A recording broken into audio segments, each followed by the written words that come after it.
Folks, we are live. This time we don't have to hear anybody in the chat complaining that we're late. We're late. They will. And just so you know, Mike is here, but he's stuffing his face, so he doesn't want you all to be offended. That's like the there's an old Gordon R. Dickson book, the guy who wrote all the Dorsey novels, and there's a science fiction novel that he wrote where all the different intelligent races contribute a single warrior, and they put them all on a ship, and so you've got all these different alien races, but when one goes to eat, a shield appears around it like a bubble that prevents the other races from seeing it, so none of them will be grievously offended or whatnot. So that's what Mike was doing, right? The bubble was up so you wouldn't see Mike like. Was it because of what they ate or how they ate? It was just one of those. It was just easier to shield the site from everybody and call it done. And I don't remember why, but if I think about it, I'll come up with the title. But I read that. I went through the whole Gordon R. Dickson period where I read everything. I think Daw was reprinting him for a long time, but I read all the Dorsey and then. Okay, we cover everything on this show, folks. I've got the complete Hammer Slammers that I need to read one of these days. Oh, you never read that? It's been sitting on my desk staring at me for like 5 years. Let's talk about David Drake, right? So this is a great time to talk about David Drake. So David Drake was one of that new breed of science fiction author that came out of the post-Vietnam War era. And what is really interesting about Drake's science fiction is that Drake is a guy who was a field intelligence officer on the ground in Vietnam. He saw a lot of stuff that left a mark.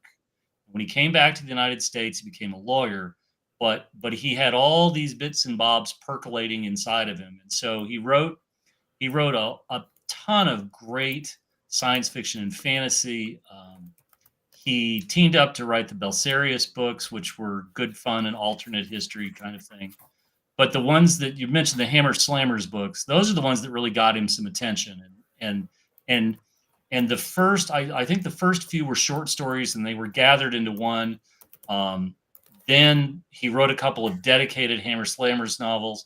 He wrote one which is essentially the Odyssey, but in the star, one of the members of Hammer Slammers in the stars trying to find his way, quote unquote, back home. This is great stuff. Like really and truly, it's a bit dated, but he has a legion of fans. He passed away last year from complications from Parkinson's. I think it was Parkinson's. An amazing author with an amazing breadth of work. He fell out of favor among publishers for a while, but like so many authors from that period, Baen absolutely stuck with him and kept him in print and kept those residual checks coming in. And another good thing to say about Baen Books. Politically, Baen Books is very agnostic. They don't care. They've got writers who are very right of center, but then they have writers who are beyond left of center. And really what they're interested in is they're interested in publishing great science fiction. And they also brought a lot of older stuff back. They're the people who keep Poul Anderson's Three Hearts and Three Lions in print. They're the folks who keep Poul Anderson's the Crusade, where they take over the spaceship and go to the stars. The last High Crusade. High Crusade. That's it. High Crusade. So all this rich catalog. I was talking about Gordon R. Dickson. They're the people that brought Gordon R. Dickson back into print. But really and truly, if you want a good look at some science fiction written by a guy who saw some of the worst you could see in Vietnam and made sure to really do that, it's just great. It's hands down. Now he's also I've originally heard of him through his friendship with Carl Edward Wagner. So Carl Edward Wagner he's probably one of my favorite horror writers of all time, and also one of my favorite fantasy writers. He wrote the Kane series, which has been in and out of print for years. It's very hard to find. There's a bunch of authors editions that are out there, but they'll run you about $100.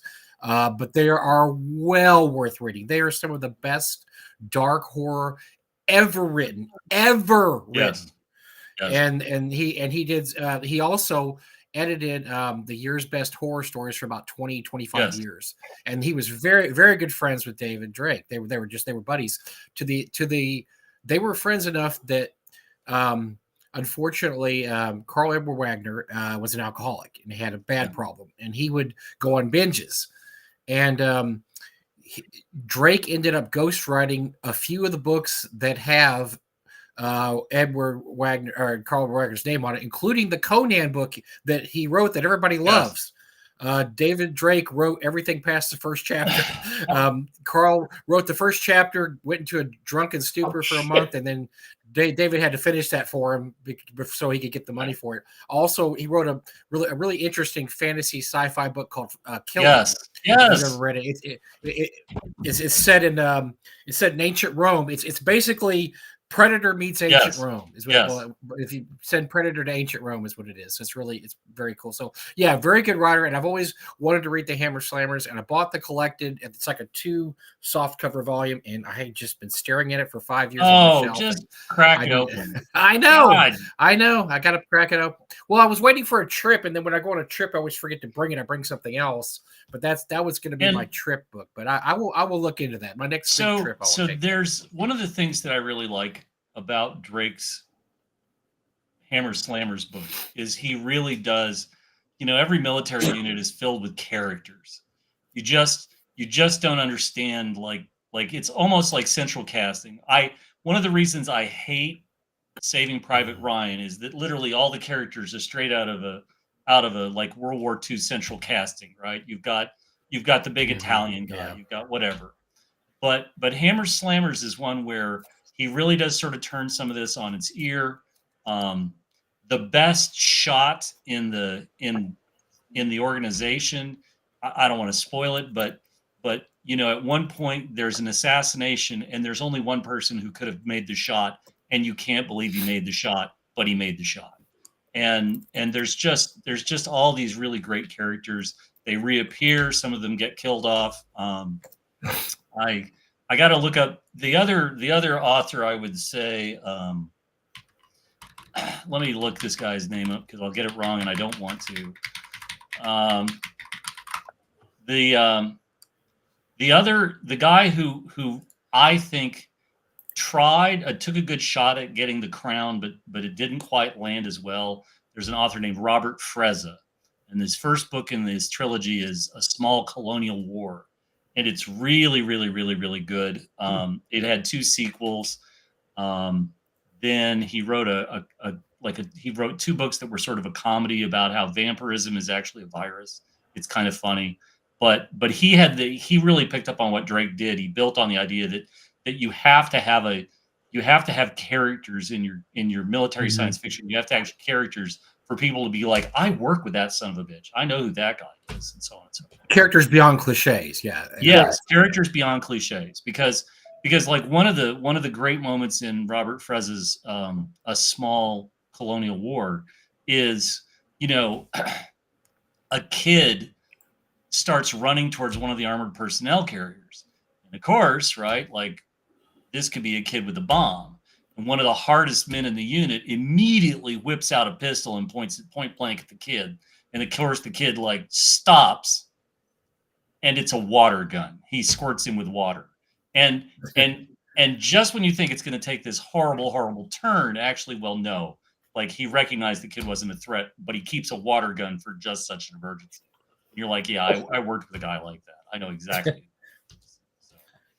But interesting game week. We got a lot of stuff to talk about. I wanted to bring up a couple of things. Eric and I had a what are we going to call those? I guess just a live show, whatever the live show was with Glenn. Yeah, the random afternoons. The random afternoon, and we talked about a couple of things, but we didn't get to one thing I wanted to talk to, and that I've tried to find more information about, and I couldn't.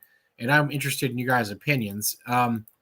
So the Critical Role crew, when the OGL fiasco happened, they announced they were going to start their own RPG called Daggerheart, which is not going to be anything like D&D. It's going to be very theatrical. It's going to be basically what they do on their show. It's going to be theatrical. They use cards. I mean, it's not D&D. It's the un-D&D. and they ran a Kickstarter, made the money, blah blah blah. But they didn't switch their show, which people thought was odd because now you have your game, you're going to pimp your game. Well, at that point, 5e had tried to kiss and make up with everybody and said, "Oh no, we're not going to take the LGL. Everything's going to be great." So I saw the news the other day on MWorld that they are going to use Daggerheart in their next campaign, but only as a mini campaign. They are not going to switch their game world over to using Daggerheart. Now, I thought this was really odd because this is their own property. This is a Kickstarter they did. This is their own game, but yet they don't want to use it in their Critical Role broadcast. And I can't figure that out unless they're acknowledging it sucks or that maybe people don't like it as much. I don't know why they wouldn't do that. Maybe they couldn't afford their own licensing fee. Oh! I mean, Wow. I'm not saying that's the case, but maybe the reason Critical Role isn't using their own game system is because they couldn't afford to They license can't afford their Critical own Role. game system. Can't afford it. Afford it. Doesn't it seem odd to you that they wouldn't use their system in their own game world? It just Dude, is that the weirdest thing about the Critical Role RPG? no, that's not even No. top 10. But I'm No, just saying is that just seems to me like instant money. Let's just make some money. Let's Well, make some Forsooth, money yea, out. verily, I wish to slay this monster. Perhaps if I roll upon thy random number generator. I mean, really and truly, My favorite Critical Role moment is, I mean, I don't watch Critical Role at all. I've seen an episode once in a while because somebody tells me watch this episode. But I did watch the episode where their character actually died, and it was unintentional hilarity because that's how hard it is to get a character killed in Critical Role. come on. Literally, the guy failed.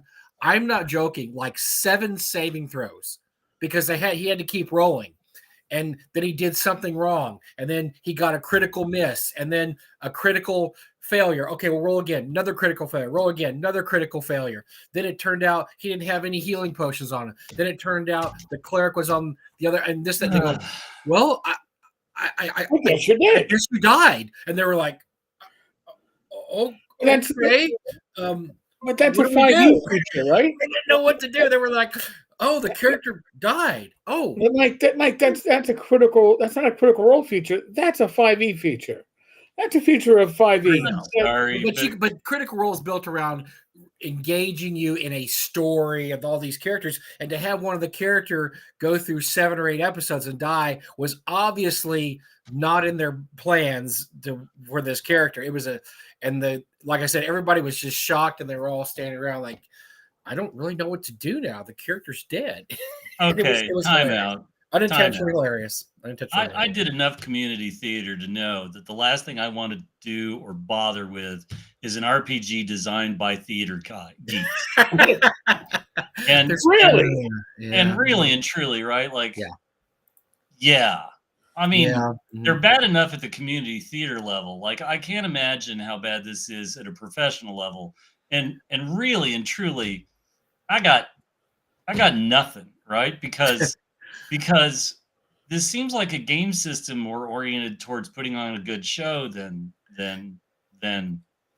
resolving. But that's what Critical Role is, Jim. Why aren't they using that with their own game? They, like I said, they are going to use it, but it's going to be a mini campaign off the regular. I'm going to have They're to just say this for the deaf kids in the back. $dollar bills, yo.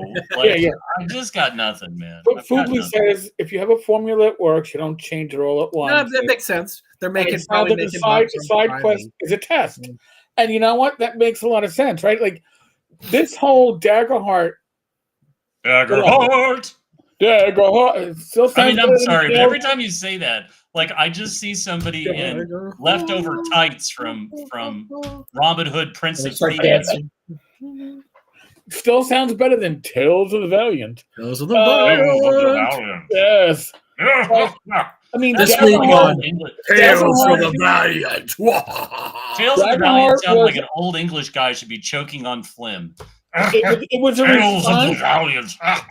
It was a response That's to Tim the used to do OGL that. being yanked, or the requirement that they'd have to pay licensing fees to WotC just to do their live streams, and we need our own game. And then when WotC pulled the switcheroo and said, "Oh, by the way, psych, we're not doing it," they went, "Oh shit, we got this game that we designed that's not going to draw in an audience. 5e has a built-in audience, but we got to do something with it. Maybe it'll be successful." So he's right. The side quest is likely a test.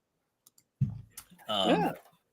Okay. And yes, Hasbro is outsourcing RPGs for their other IPs like G.I. Joe instead of having WotC make them. Go figure that one out. That's a lot of lack of faith in your own company.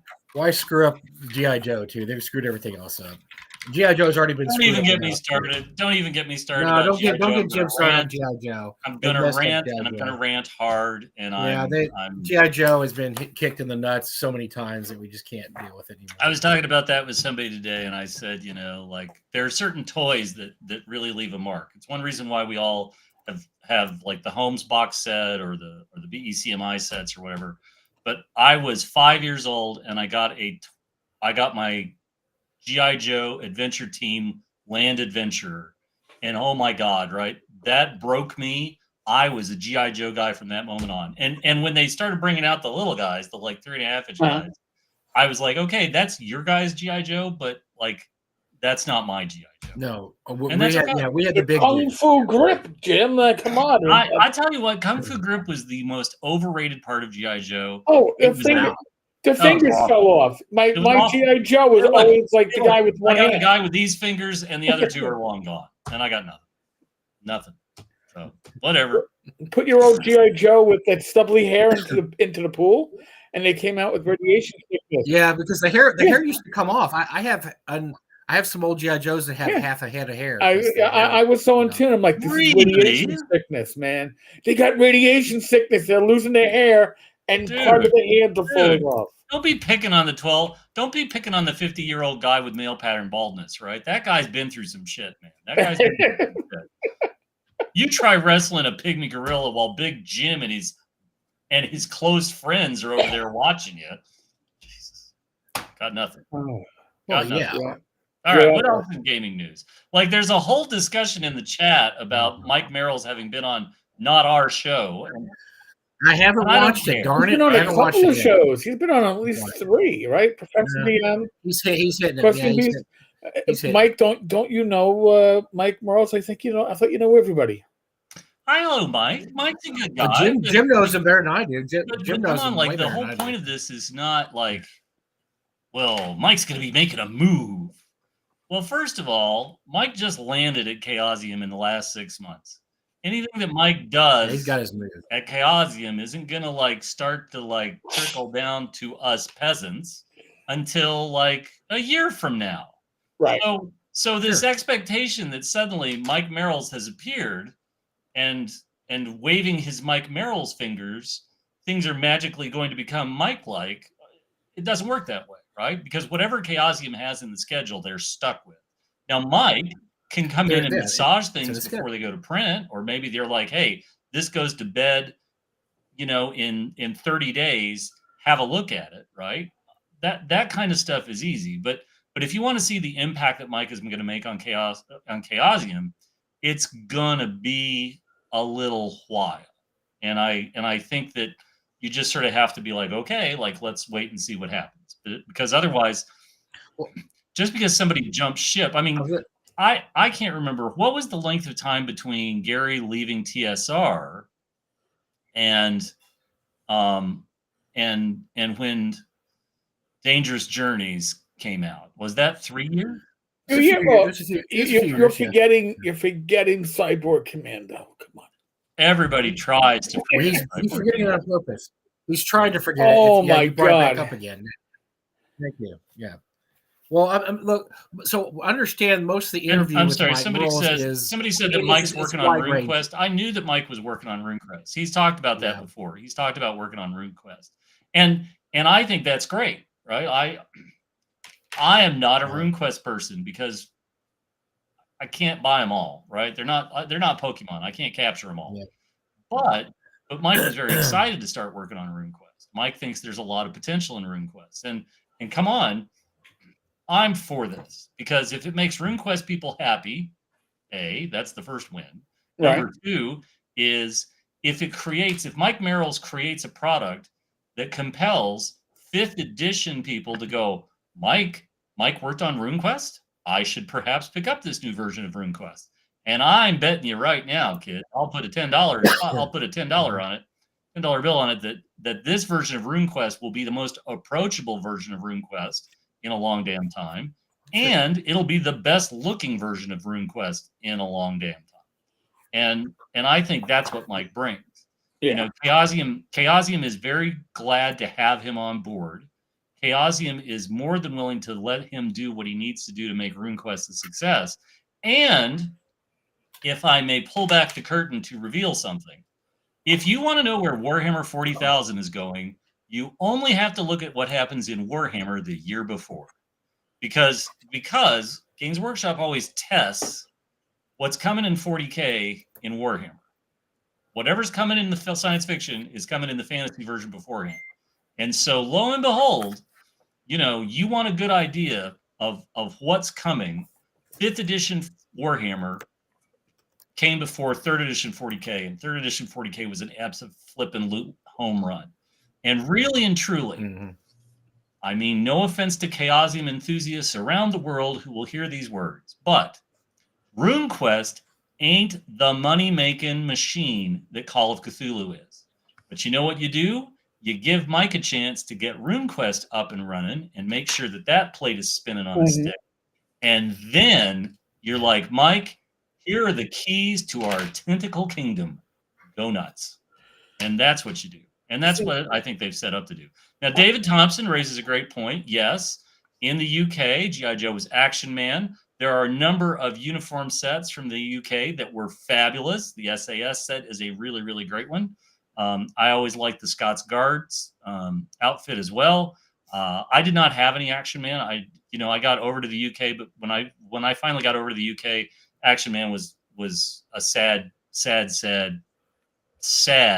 shadow of what he used to be, and really and truly, like the heyday was like late 60s, early 70s, the same way it was in North America. So, but I think that's what Mike's going to do, right? Mike needs to play well with others. He's at a new company and he's interested in a change from the environment that he was in. He's got some scars from the place he was at, and he's got a lot of lessons learned.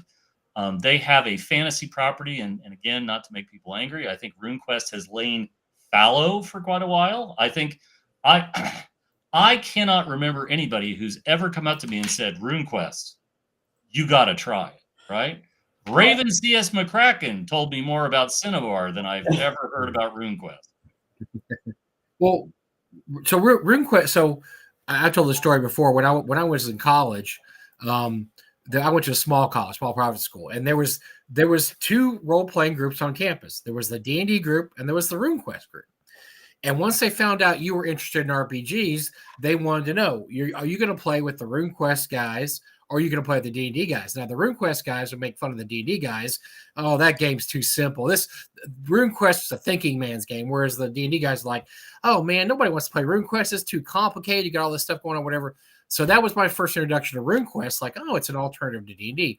The thing about RuneQuest is, I remember talking to Janelle Jaquays about this. Janelle Jaquays, who helped write Griffin Mountain and wrote, was well-versed in RuneQuest. Even she said it is hard to run at conventions because there is so much prep work involved. It's not an easy game to run. Number one, your story did not include the magical 3rd group of D&D players, which were the theater kids. That's a point to go back. We didn't. They weren't. No, Jim. The theater kids didn't know about us back in 1981. I just pointed that out. They hadn't found us yet. That's just an observation. They hadn't found us yet. Number 2 is the theater kids didn't come to the 90s. I absolutely, genuinely believe that the thing that Mike will bring to RuneQuest is Mike will respect RuneQuest. Like one of the things I saw in the comments is Dave says, "Oh, please no." I think actually no. I've been in enough of Mike's games from different systems. I've been in enough games of Mike running things. Mike is a game guy. Like he runs Top Secret. He runs whatever he wants to run. He picks an adventure that he likes, and then he learns the system and he runs the system. I've been at least 3 or 4 of his games at Gary Con, and really and truly, Mike's a great game master. I didn't say dungeon master. I said game master. He's a great guy for running a game. And I think one of the things that Mike brings, and again, I am not trying to put my words in Mike's mouth. I think Mike is a guy who respects a game system that he works on. And I don't envision him turning RuneQuest into RuneQuest 5e. I just don't see that happening. I think what will happen is Mike will read all the rule sets. I should ask Mike. I will ask Mike. I think he'll read all of the rule sets, and then I think he's smart enough and tactical enough that he will say, "What about this? What about this? What about this? What about this?" And he will reach out to people who are much tighter about RuneQuest than any of the 3 people in this chat, and talk to them about what works, what doesn't work, and so on and so forth.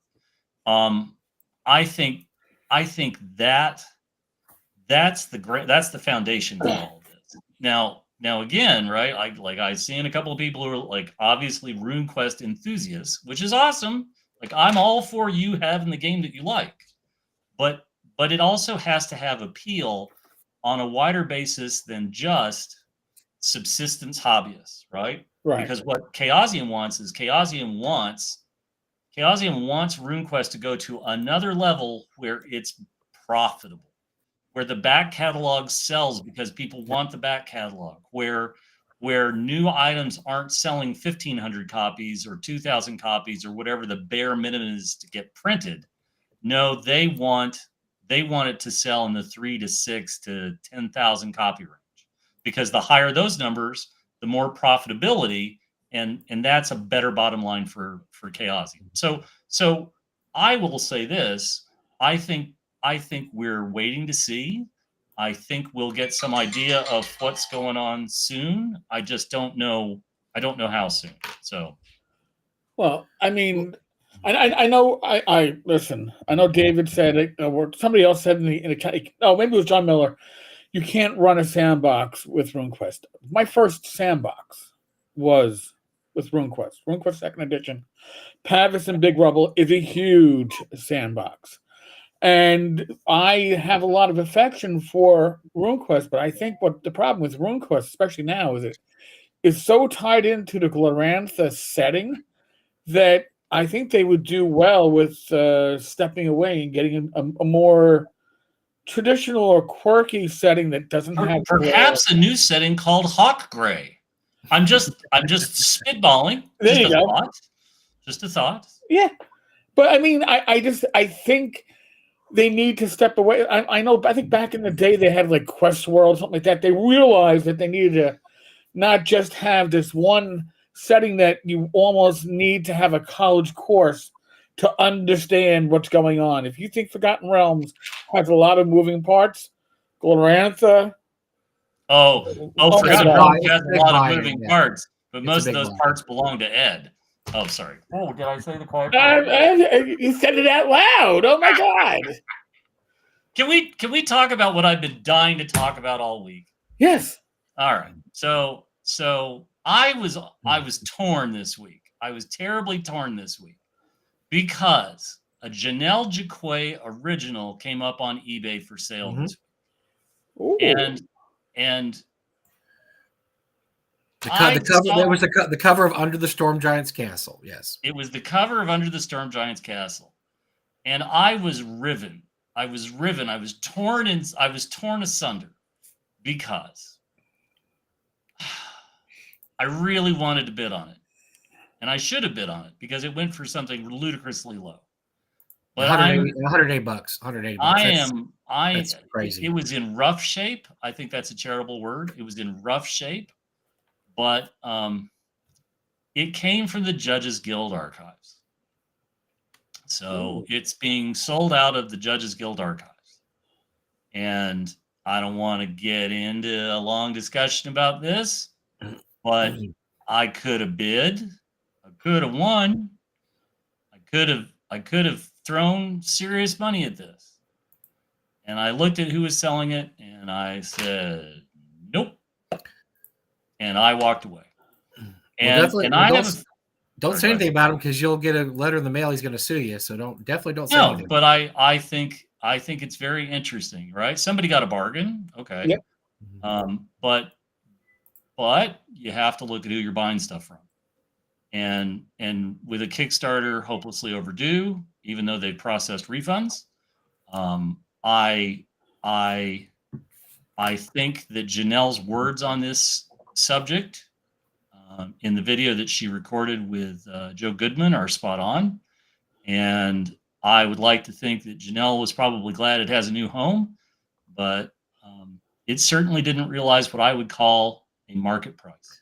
Because it was a toxic sale, unfortunately, sadly. And interestingly enough, I got a message. I personally got a message with a link to the auction from one of the principals at Judges Guild, reminding me of it. And I got the message and I opened it and I looked at it and I closed it.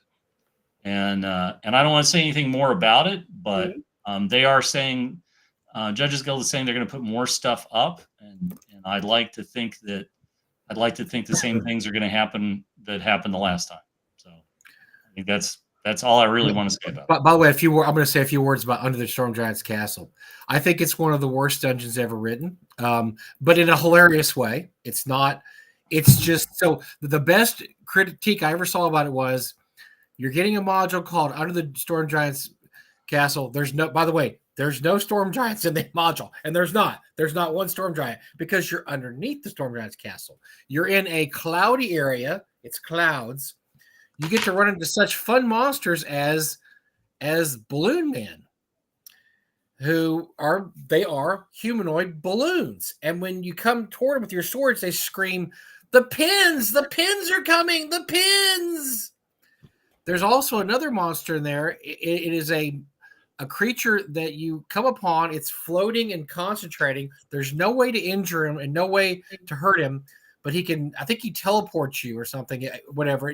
It's a monster that there's no conceivable way this actually exists except by Dungeon Master Fiat. And the best part about it, though, is there's been a baby storm giant kidnapped and you have to rescue it. The villain in our piece, the one who has stolen the baby giant, is Satan. Not me, Satan. It is Satan. Horns on the head, pitchfork. Does he have a Hitler mustache? I'm curious. He probably does. And the devil himself has stolen the little baby. Now, I have seen this game run exactly once at a convention, and the guy did it perfectly. Perfecto. He ran it as a comedic dungeon because it is a comedy. The balloon people he had as M&Ms, and as you killed them, you had to eat the M&Ms. And there's hundreds of balloon people. So imagine the death and destruction here as you're trying to eat M&Ms, because they only have one hit point. Because all you have to do is pop them, and then they pop and they're gone. At the end, Satan was a Barney doll. So he leaned way into the comedy of the module because it is not an adventure to be taken seriously. It's very typical of kind of what I call mid. So here's the thing about Judges Guild. Let's say there's 3 tiers: upper tier, mid-level, and lower. The upper tier, there's 5 upper tier items, the whole Judges Guild, and they're mostly written by Janelle Jaquays. I would put City State of Vince Overlord there too, but obviously Caverns of Thracia, Book of Treasure Maps, Eagle. Yeah. But everything else is kind of that mid tier. The bulk, or it goes so like the curve goes here, and then it goes. There's a big bulk of mid, and then there's probably even amount of mid tier and lower tier. And by lower tier, I mean something that you would have written in 10th grade while your teacher's talking in the front and you really don't want to pay attention. So you start sketching up a dungeon that you have that has a dragon in one room, 6 orcs in the other, and a Medusa in the other room, just because you think they're all cool monsters. Yeah, basically, that is so that's kind of the lower tier. So I would consider Storm Giant's Castle. It fits firmly, tongue in cheekly, in lower tier. And sadly, that's most of the look. Judges Guild, we love Judges Guild for nostalgia. We're giving them too much free advertising. It's nostalgia. It's nostalgia. All well, right. I mean, there's nothing wrong with it. Look, Jim, there's nothing wrong with the product. It's the people peddling the product right now. The product is, look, if you like nostalgia, but find the original old stuff, buy it, enjoy it, love it, whatever, but don't support the new stuff. You don't have to. So let me talk about the other thing that I've been struggling with over the last few days, which is, oh my God, Joann Fabrics is closing all 800 stores. My wife. Now, allow me to briefly foray into the world of miniatures. Sweet Jesus, one of the greatest nationwide crafting places that isn't Michael's. It isn't Michael's, where they email you 5 times a day just to make sure you still have a pulse. And it's not Hobby Lobby. Don't ask us about these old artifacts that came from Babylon. We don't know how they wound up at our corporate headquarters. We try not to talk about that. Praise Jesus. But Joann Fabrics and Hobbies. I grew up, my grandmother that raised me used to take me into a Joann's 2 or 3 times a week. I grew up playing with the pattern books. I had clothes that were made from Simplicity Patterns that she bought at Joann's. And hearing that the stores, the chain had come out of bankruptcy and then was trying to go back into bankruptcy and made the horrific decision to close all the stores. So the closing sale started a couple of days ago. I went by today. I bought some frames for posters. The staff are unbelievably patient. There was a horrible woman at the counter who was, in fact, trying to get them to sell her something at 60% off, even though it was only 10% off. And after standing in line and listening to this, I finally yelled at the woman and said, Laverne, like, knock it off. You can either wait for the discount or you can die. Nobody cares. But quit.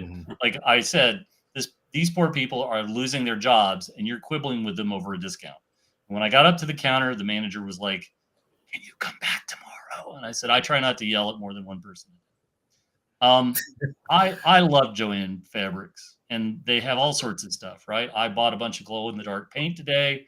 I bought some picture frames, and when they're gone, the little scrappy independent chain that wasn't Michael's or Hobby Lobby is going to be gone, done and dusted. And so if you want magnifying glasses that are illuminated, the selection's still pretty good because right now it's angry mothers and grandmothers who are cleaning out the fabrics. I have never seen so many yards of flannel and yards of cloth and everything else go flying across. But if you're a hobbyist, if you're a painter, if you're somebody who likes making dioramas or terrain or anything like that, this is just a horrible blow. It forces you to go to Hobby Lobby, where I've always found the selection to be It forces you to go to Michael's, and frankly, again, you send me one more email and I'm going to go over the edge. But do yourself a favor, like find your local Joann's, go look for some things, be nice to the staff. They could use it. And you know, when they're gone, they're going to be gone. But right now you can get some deals. So, oh my God, David Thompson. We used to get free issues of White Dwarf at Games Workshop. I used to get 2 every month. Every month a new issue would show up and they would drop them on my desk. And it was just awesome, right? It was just spectacular. And the PDFs, that DVD got sold, that PDF got sold until they ran into the same problem that Wizards of the Coast did, which was when Wizards of the Coast published the Dragon Magazine archive, they didn't have the rights to reprint all the old articles. And that was it. The cease and desist letter started coming in, and that killed it dead. I understand that the White Dwarf DVD is the same, PDF's the same. Yep. It's not. It's illegal. But I have one. Really? Yeah. It's not. Yeah. It's not. Nobody. gave permission for that to come out. Yes. But it's very professional the way They it's did put together. sell one. They did actually sell They did. a so we'll talk after the show, Mike. So. Yeah, the ones you find out there once in a while, it'll pop up on eBay real quick and somebody buys it, then it's gone. Those I understand are pirated versions. So just letting you. And well, the same thing happened. You know, the Dragon magazines, they made it's one of those things that, you know, TSR screwed up, but we're glad they did, right? Because now we have all first 250 issues of Dragon magazine able to be downloaded any time, place. But they're terrible scans. Like, that's one of the things that's so disheartening about it, is they're not the best scans. And they really show, I think they're like 300 DPI or 600 DPI scans. And again, this is my problem with all of the way Wizards has approached so much of the old material, is that they've just phoned it in. And really and truly, if you're going to sell this to me, like I was working with a 4K movie a little while ago, and like all of us, when I buy them and there's the sheet of paper that says, "Oh, you can download a copy of this movie for free," you know, register and so on and so forth, and then wow, like, you can select the high resolution. You know, I can download for better than I can rip. You know, it's we should not talk about all these things. Yeah, the Dragon one, that was, when that came out, that was wonderful. I was so happy to see that. And then, you know, obviously the backlash from that was Jolly Blackburn got a payout in the form of Hackmaster. He was able to come out with Hackmaster because of that. Yeah. But yeah, it was great because, like I said, I'm glad they screwed it up, because I like it, and the fact that if you Google any issue of Dragon magazine, the first thing that's going to pop up is a way to download that magazine. Well, and so every issue of Dragon magazine is easy. And it's interesting because David Thompson mentions that after 1991, you know, Ansel fired the editor. Ansel fired the editor of White Dwarf, but not before he got a chance to change the table of contents, so that the first letter of every article spells out "sawed off Brian Ansel." That's one of my favorite. But then, after Robin Dews was put in charge of the studio, one of the things they revisited was Fat Dwarf, where they actually tried to make White Dwarf relevant and so on and so forth. And Fat Dwarf is another high peak, and then they slowly backed away from it, but they're back on an upswing like that. But I don't know how much longer. I don't know how much longer White Dwarf's going to run. I think White Dwarf is the last surviving monthly from the era. It's not the same. I'm not pretending that it's the same. No. But I just don't know how much longer it will continue to publish, because there's a certain market for a newsstand product, but I don't know. We'll see if they make the final transition to digital. If it does, it's going to happen in the next year or two, and it's going to hurt when it does. Because I have all the White Dwarfs, all of them. So. Even the new stuff? stuff? Yeah. I can't not be who I am. So. It was a good gaming magazine. What was it, issue 100, where they did the switch? And so we're not going to. So David, I got to just say a couple of things. I'm sorry. I'm going to tap in. I'll tap in. So when I started at Games Workshop, Brian Ansel had already pulled back significantly, and it was just before the buyout from Tom Kirby, and or maybe it was right after the buyout. Anyway, Brian was gone. Like, Brian had exited Games Workshop and was no longer involved in the day-to-day Games Workshop dealings. But one of the funniest stories I ever heard, I heard a couple of really great stories. Number one was when he came over from the UK, Brian lived in Baltimore for a couple of years because he liked Baltimore. He liked the United States. And when he left, you know, they had to pick up after Brian. Like, they had to go to the house he rented. They had to clean up the house and so on and so forth. But one of the things that, like, my favorite story was they found his gun, and he wasn't supposed to have a gun. Like, somehow Brian had convinced somebody to sell him a firearm.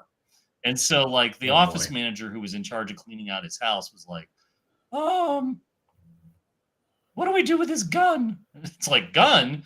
He was a British citizen, right? Like, he didn't have a green card. Like, what the hell?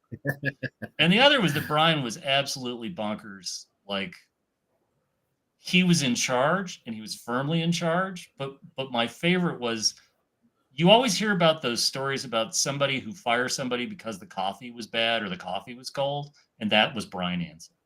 And so if you worked in the Games Workshop studio and you worked there through the 80s up to a certain point, you were a creature trained in self-survival like few things in human history. You know, Brian was a guy who knew what he liked and did what he wanted, and he owned the company, and he was in charge. And I've told this story before, you know, Realms of Chaos. The Realms of Chaos became the single most expensive RPG supplements ever published because he literally would just go to little shows and he'd see some kid and he'd be like, yeah, I want you to send 12 pieces of art on 8.5 by 11s, and I'd like you to send that over, and I'll pay you like 150 quid each, and then I want you to give me one big one, and we'll pay you like 300 quid for that. And here's my business card. And he'd scribble the terms, and he'd scribble it, hand him the card, and say, there you go. And then he'd wander off. And yeah, I know that too. Then the art would show up, and they'd be like, what's this? And he'd be like, yeah, get that in the book. And like the checks would have to go out. But there were people who got let go because Brian like wandered into the studio and somebody looked at him the wrong way, or the coffee was cold, or they didn't get the coffee fast enough. Brian is a genius. I'm sorry, Brian was a genius. He's passed away. And we are poor for it. But Brian was also barking mad at times. And if I'm not trying to cast him in a bad light. He's a very human guy, but he is the guy who figured out you create the game to sell the miniatures. And he's the guy that took a spotty young kid out of art school named Jez Goodwin, and he sat next to him for like 2 or 3 weeks and showed him how to make miniatures, how to sculpt miniatures. Like literally sat next to him, shoulder to shoulder, and was like, I'm going to show you how to sculpt miniatures. And at the end of the 3rd or 4th week, Jez Goodwin was starting to make miniatures that were better than anybody else's. And literally Ansell was like, that guy could be a miniature sculptor. Boom. And that was it. And I think one of the things that's really testimony to how Brian really figured this out, Brian's the guy who implemented the studio's residuals, that you made money for every one of your miniatures that sold. And this, before the transition from metal to plastics, the second highest paid employee at Games Workshop, the person with the second highest compensation in the entire company, was Jez Goodwin. And that was because every Space Marine, all the Eldar range, all this stuff, just amazing. And Ansell doesn't get enough credit. Brian Ansell doesn't get enough credit. Yes, he was a little odd. Yes, he had a hair trigger, but he was a genius. You know, Jackson and Livingstone decide to sell and get out, right? They'd had their hit, they had ridden it. But the Games Workshop we know now, like there's 4 great eras to Games Workshop. There's the original, where it started out, Dungeons and Dragons. Yes, we all are familiar with that. Then we have the Brian Ansell period, where Warhammer and Warhammer 40,000 and holy smokes, we've created a tiger and we have to hold on to the tail. And then the period of Tom Kirby, what everybody sort of calls Middle Hammer, and is sort of what all people call the red phase, because there was a lot of red on those boxes. But we're very firmly in the 4th era of Games Workshop, and it's the Kevin Roundtree era. And it is astonishingly successful, and it is astonishingly powerful to watch and to realize all the roots of this. We knock on WotC a lot. We pick on WotC for things. Perhaps tonight, I enjoy this picking on the theater kids. I think they sort of deserve that a little bit. But but it's great fun to see where these companies have come from, where these properties have come from over the last 50 odd years. And it's just, it should fascinate people. It should really, I see stuff. I worked with the guy who owns Mantic Games, Ronnie Renton. Ronnie is in an early issue of White Dwarf where he showed up at Games Day in a barbarian costume. If you know what to look for, you can spot him in the picture that got published in White Dwarf. And then he went on to work for Games Workshop, and he rose up through Games Workshop. And he became a director, and then he left, and he formed Mantic, and he has his own toy soldier company. Like so many of the guys I used to work with, he left and he's formed his own toy soldier company. And now he makes the Halo game and so on and so forth. But these are all the pebbles in the pond and the ripples that come out of that. And a big chunk of that is Brian Ansell, all that. So. Oh my God, I bored you both to death. No. I listen. I loved my White Dwarf until it went. I picked up I was buying it monthly, and then when what happened? It all of a sudden became a house organ. RPG content. I don't understand. It became a house organ like overnight. And I went. I don't play Warhammer. What am I going to do? You took out my. Where's my Auto Duel quarterly article I was looking for? I don't understand. God damn it! If I wanted a house organ, I'd ask for a house organ.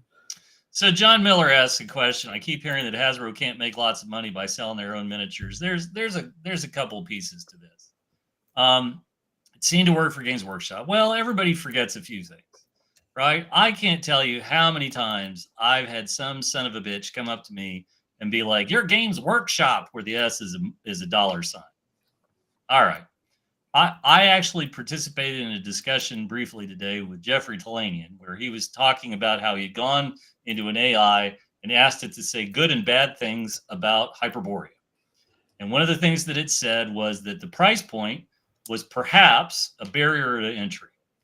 And my comment on this was, well, because if you don't understand, if you don't want to pay MSRP for a quality product, that's on you, not the guys who make it, because they understand what it sells for. How does this tie into John Miller's point? So everybody forgets that Brian Ansell, again, saw the future as plastics, right? This is straight out of Mrs. Of The Graduate, right? Like the future is plastics. Because as soon as Brian Ansell realized, once you make the mold, you can make as many as you want. He figured out, holy shit, right? Like there's a high production cost, but the long-term tail is what you're really looking at. So I believe the Skeleton Army box set, the three frames, there was the Chariot sprue, the Horse sprue, and the Warriors, the frame with that. Those three frames were in production for the better part of 18 to 20 years. And the return on investment for that mold was astonishing. At Games Workshop, when we would have a new release, particularly tanks are a great one. But plastic tanks, there would be the initial release, and the whole goal of the initial release was to cover the cost of the tooling. If we paid for all the tooling, perfect. And then there would be subsequent releases with additional metal bits. So if you remember the Chimera, then begat the Basilisk, and that begat the other variants. All those other variants are just bonus money, right? The lead miniatures, the metal miniature pieces that make up the Griffin and the Basilisk. Like this is just, that's easy. It is hard to start a miniatures company. It's really hard to start a miniatures company, and it's hard to start a miniatures company. This is why WotC farmed it all out to WizKids, right? Let WizKids deal with it. Let WizKids make the miniatures. And if you notice, right, the first thing they do is they bring them out as painted miniatures. Then they offer you the unpainted miniature, because that way they don't have to pay somebody to paint these. Now, wherever their shops are, where people are putting three colors on each miniature, I have no idea where they're set up. But it's all about cost. It's all about sculpting costs and so on and so forth. Now, we've seen the price of what it costs to get these miniatures come down significantly over the last 20 years. We're in the golden age of miniatures, right? Um, and so that has been pushed and pushed and pushed down. You can get a mold cut that's going to last for as many as you need, and then when the mold dies, you're not going to need it anymore. It's very different from the molds that Workshop was making for things like the Skeleton Army set. Dave Thompson, we should talk. I need a Skeleton Army set. But the best part about that stuff is, at one point, Workshop bought Triple K Plastics that was doing all the work for Workshop. Triple K was making knobs for GM. They were making knobs for Ford Europe. They were making all these other parts per contract. But Workshop just kept, we need this, we need this, we need this, we need this. And it's one of my favorite stories from when they bought out Triple K, is when we did the Basilisk. The Basilisk is a big artillery gun on the back of Chimera chassis.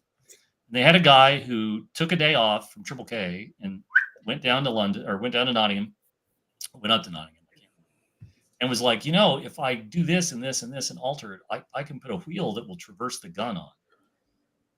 The guy had been making dinky toy car interiors at his start of his career, and he thought it was just awesome, and that was it. Boom. It was popular in the early 2000s. You could buy your Mini mounted on a horse and on foot. Yes, you can. And now you'll pay for it. And I think that's the other part of this too, is that Workshop was always willing to push the price point, because at the end of the day, Workshop had 250, I think it's now 350 plus people in the studio. And those are all people you have to pay, and you have to keep the lights on. And you don't keep the lights on by being the cheapest miniature company. Keep the lights on by pushing the price point for good products. Now, let's have a discussion about Privateer, right? Well, Privateer made good miniatures, very good miniatures. But one of the problems with Privateer is they went after a slice of the overall miniature gaming market that is very, very small. They went after the most hyper-competitive players. These are the guys that are at Adepticon. These are the guys that show up at your local regional conventions. They play the same people over and over again, and that was it. And they didn't go for a broad audience. They went for a narrow one. Talk about STL files. STL files, I love 3D printing. I think it's great. It's the future of the hobby. It's fabulous. But rampant pirating. I know people who still work for Workshop, and I don't approve of pirating. I don't approve of copying, scanning, and I just don't. If you don't want nice things, that's the path to take. Why doesn't Hasbro buy WizKids? They're perfectly happy to let WizKids carry the burden. They're absolutely happy to let them carry the burden, because the fact of the matter is that they get what they want via licensing, but lo and behold, they don't have to deal with all this other stuff, right? What's going to happen when we find out that it's 8 and 9-year-old kids in Southeast Asia painting our miniatures? Oh shit. I'm not saying that's the case. I'm not saying that's the case at all. But the fact of the matter is that Hasbro, this is somebody who's licensing. Most miniature companies raise their prices to be close to GW prices. Yes, because they started going out of business, right? I used to keep the list at my desk. When I worked for Games Workshop, I kept the list at my desk of all the companies who had called me out at a trade show and said, "We're going to bury you. We're going to bury 40K." Okay, sure. And the list began with Cryomech, and it just kept rolling, right? And that's why I mean, sometimes I talk on this show. I don't give a shit what you make. I hope that your game finds its audience, that you sell a ton of it, it makes people happy, and you stay in business. But when you go into business to say, we're going to be the 5e killer, or we're going to be the folks that do this, we're going to bury you, I don't give a shit, right? I just want you to focus on making a great game, making it the best product you possibly can, and I hope you go. But one of the things that we see so often is people don't price their products accordingly. I love that Jeffrey Talanian's like, you got to jump this high to enter Hyperborea. You want a copy of Hyperborea? Here you go. This is the price. You can look used on eBay. The third edition is roughly the same as the first. It doesn't matter, right? Jeff has to put food on his table, and Kelsey has to put food on her table. All of these people deserve to eat. Matt Finch, all of these folks.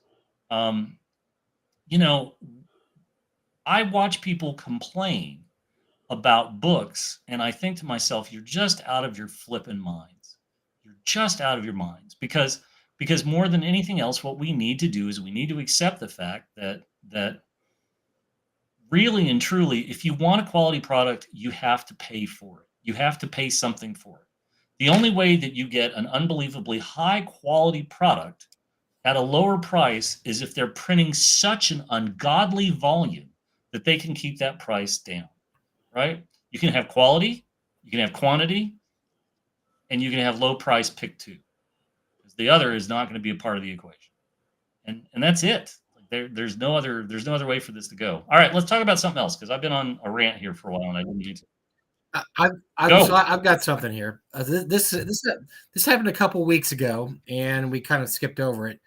Netflix is saying they're going to have a new live action Dungeons and Dragons series that's going to be based in the Forgotten Realms. All that we really know is that Sean Levy's the producer. Now, Sean Levy, for those who don't know, is producer of the extremely successful Stranger Things, and Stranger Things will be coming to an end this year after season 5. So he has nothing to do. So he's flipping over to. He has a very good relationship with Netflix. He's going to flip over to do this live action. We don't know the actors. We really don't know anything. Here's what we know: it's going to be Forgotten Realms. It's going to be live action. That's basically pretty much all we know. But I read a little bit about this, and it turns out one of the big reasons this is happening is. Guess what one of the top watched movies is in their lineup of movies? Yes, indeed. It is the D&D movie, Dungeons & Dragons Honor Among Thieves. Apparently, it has got a huge second life in syndication. It's doing great. It did okay when it came out, but if you remember correctly, the budget was $250 million, which it just couldn't make back. It's just too much to make back. And I want to say they made about $200 million. They made close, but at the way that they do finances, you basically have to double your budget to make money. So it didn't double the budget, just barely made the money back. But apparently, the movie itself has done great in both rentals, streaming, and on viewership online. So they're going to take a chance on this. I'm interested, but I must know more. I don't know enough. I don't know anything. That's all we've heard. This is it.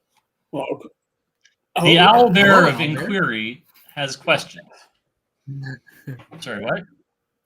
I think we all have questions, but I don't know if we're gonna.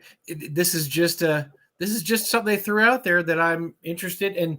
If you have been watching Secret Level, which is the animated, I think there's about 20 or 15 animated shorts, and they all have to do with video games. The first one is Dungeons and Dragons. It's very good.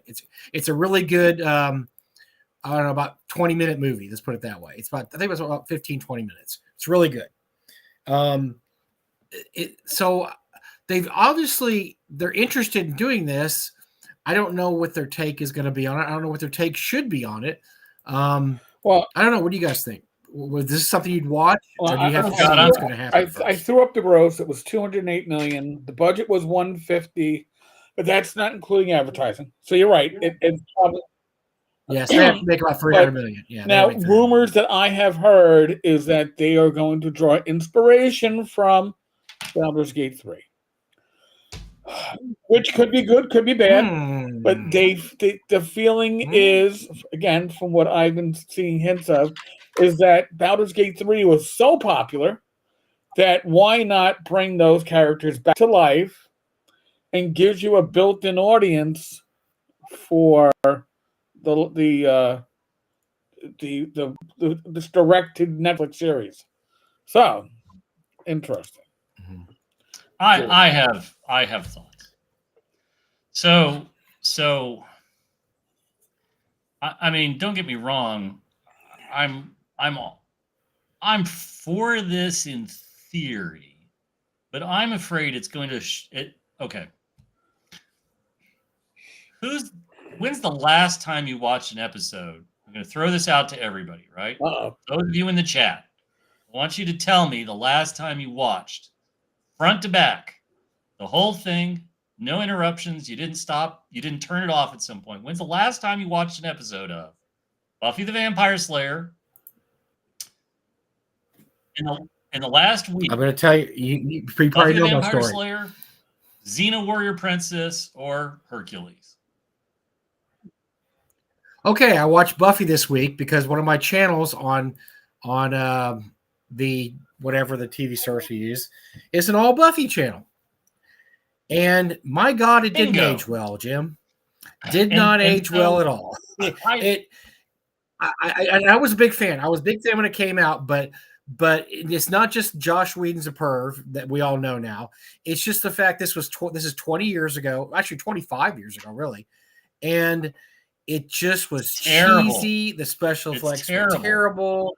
The plot was thin, and like I said, I You used think to they love were it, and I great, still Jim. like a lot of You things. think that they Josh were did. great, and you're deluding yourself. Looking back on it, Right? Did not age well. So let Did me not age tell well. a story.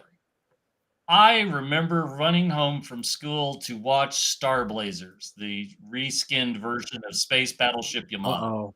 Mm-hmm. And I was invested in Star Blazers. And I made the mistake about a decade or so ago of trying to watch an episode of Star Blazers, and I could not get through the opening song. It hurt. And my point is, they can do this, but I am terrified that it's going to be something Xena-ish or Hercules-like, or God forbid, what was the one in Cleopatra 2525? That was another stinker from the same people. I remember loving Briscoe County Jr. a lot, and as much as another one, yes, and it's tough, right? Now we're talking about Michelle Trachtenberg dying. I was going to mention that at the end, but that's terribly, terribly sad. But your kids love it if they're younger. But gosh, it does not age well. And my point is that you have to do this. If you're going to do this, you need to throw like Amazon levels of money at this and make it really good. Now, don't get me wrong. This notion that you're going to bring select characters from Baldur's Gate 3, i.e., all the hot ones, into the show. Bear sex. Okay, sure. But I don't need to see Ursine lovemaking. I don't. There's Fugly. There's the shirt. I need less Ursine lovemaking. Right? I didn't know you were a bigot, Jim. But okay, well, there we go. We're prejudiced against bears. Wow, bear sex is not on your menu. Not in that nation. Not in that notion. Not in that. No, we're not going there. That's not the case. But yes, I just again, right? Like, how do you make this? How do you make a 13 episode show that's gonna have enough traction, enough Forgotten Realms, right? Like again, I can't believe I'm going to say this. For as bad as a lot of the things that come out of the brain of Elminster. The Spellfire book is actually okay. It gives you an idea of what it's like when the party of adventurers gets slaughtered. There's one or two survivors, and then you have the merry band of adventure. Like, you could make a 13 episode series. Jim, how bad does Joe Manganiello feel right now? Because they tossed out his Dragonlance. Dragonlance is perfect. It's perfect. Dragonlance is perfect because I've said this time and time again. It crosses many genres. It crosses many fans. I told the story about the blind date I went on years and years ago where the girl and I had nothing in common and walked into her apartment and there was Dragonlance posters on the wall. Oh my God, we bonded. Not that way, Jim. We just bonded over the because like, oh my gosh, you play game. Oh no, but I read the books. It crosses all these levels. And the fact they just tossed it last year, it still makes no sense to me. With Joe Manganiello, like his star power is not De Niro, but it's something, right? It's something. That dude has one of the top 5 TV shows, live TV shows that's going right now. Mm-hmm. And truthfully, I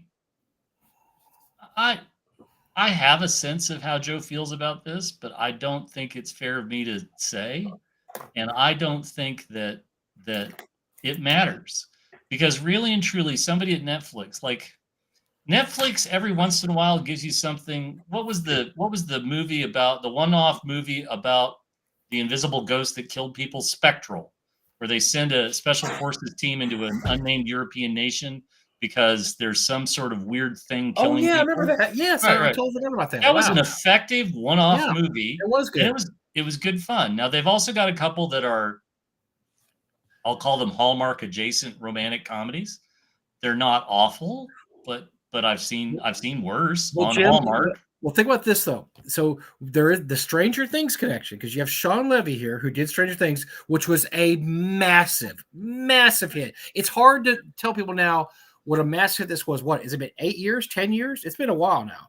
Yes. It was so gigantic that it basically, I consider it one of the trio of items that pushed D&D into the forefront, along with Big Bang Theory, Critical Role, and Stranger Things, and pushed them there. And I think he is not going to get involved with a project that he doesn't want to get involved with, because they've made Netflix so many freaking millions of dollars at this point that they're going to let him do what he wants to do. It created a property that allowed them. It created a property that gave them licensing. There was a whole line of Stranger Things. Oh my gosh, there still is stuff. Yeah, there's still Stranger Things. And when the last season drops, everything's going to come to a halt, and and if Netflix was smart, they'd spoon feed it to us one episode a week and make it last, right? And just get critical mass on it.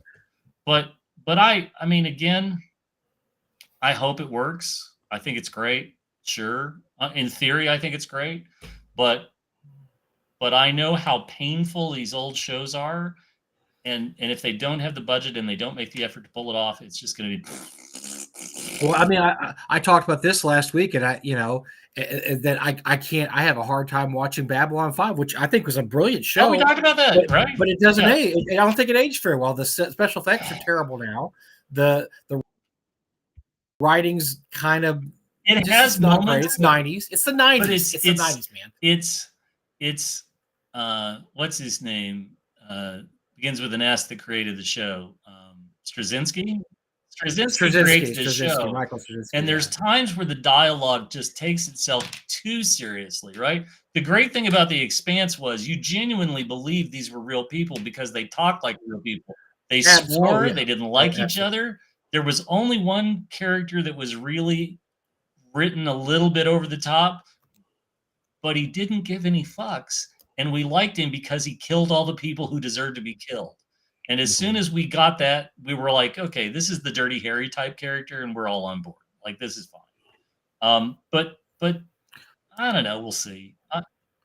Well, see, and this is interesting because age well versus not age well. A couple years ago, one of our local theaters, during the summer, every week of the summer, they put a classic old movie up, and they get to see it on the big screen. And so so a few years ago, I went to see Alien on the big screen, which I'd never seen on the big screen. Never seen the big screen. I'd seen it a million times. It blew me away. It was so effing good. So that is a movie that's aged well. And look, and I watched it again with a critical eye of a 50-something-year-old, and I still was like, wow. And I'm sorry, so Mark Markham makes a great point. If you've not watched the Edge Runners, the Cyberpunk Edge Runners, home run. Absolutely. But animated, so your your special effects budget. Netflix has embraced doing these weird animated, sort of strange animated shows. There's the Godzilla one that's if you haven't seen it, the Gundam Requiem the Requiem series, the 5-episode Mobile Suit Gundam series that Netflix co-sponsored.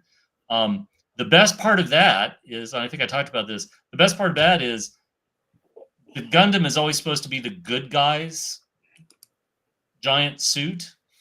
But in Requiem for Vengeance, Mobile Suit Gundam Requiem for Vengeance, which is the Netflix subsidized show, the Gundam is a monster.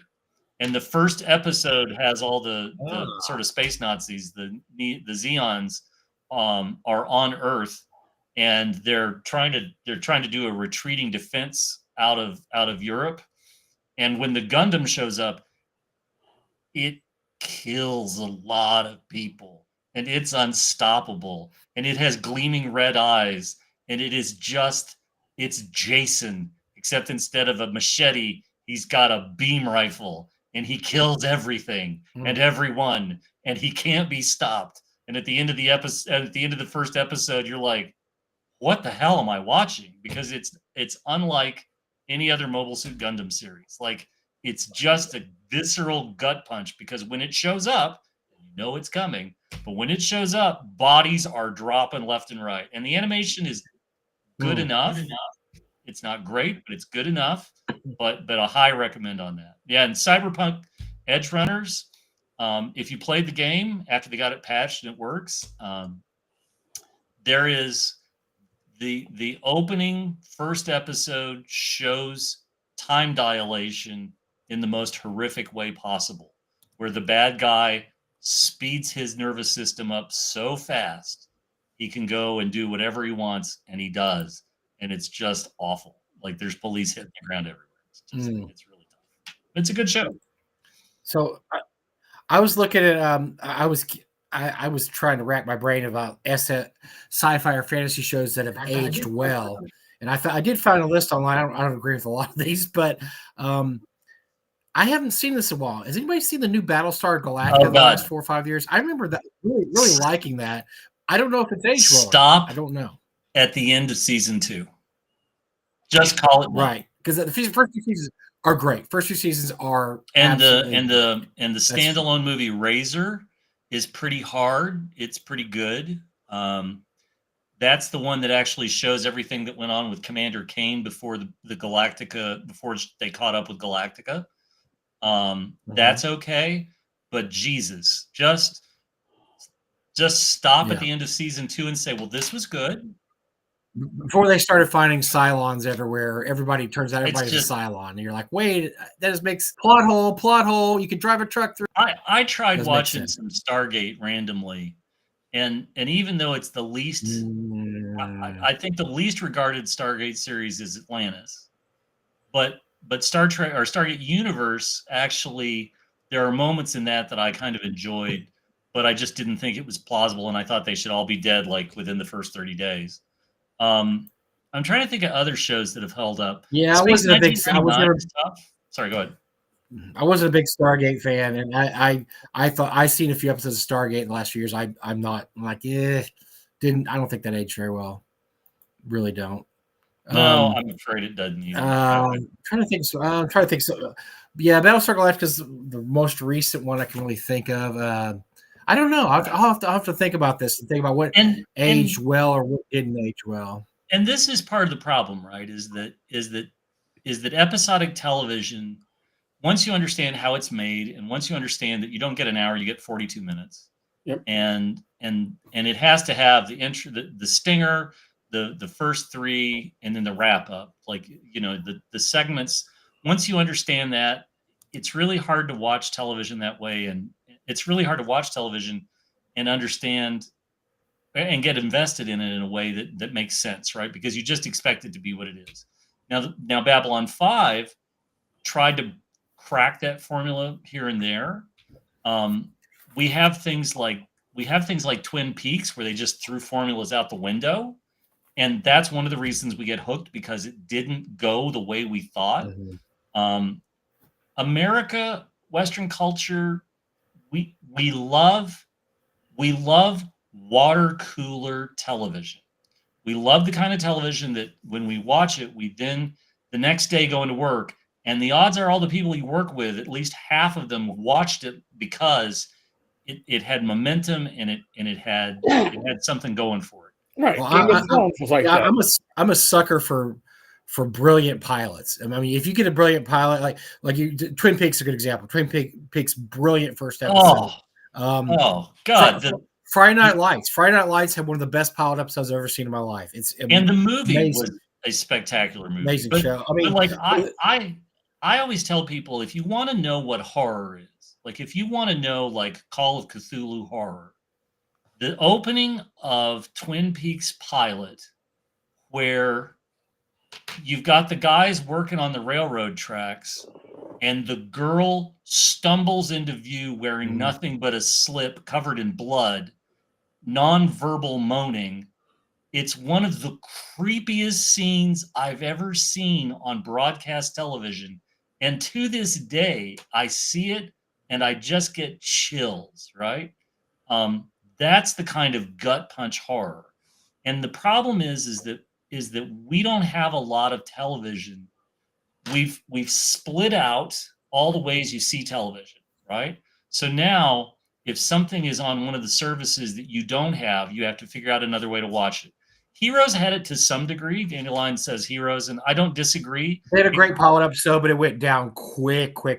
Yes, Heroes, yes, it vanished very, very quickly. Yeah. But the problem is that like Paradise on Hulu starts off with an interesting question, and they've given you the answer at the end of episode 7, and they've created a mystery for series 2. But I don't know.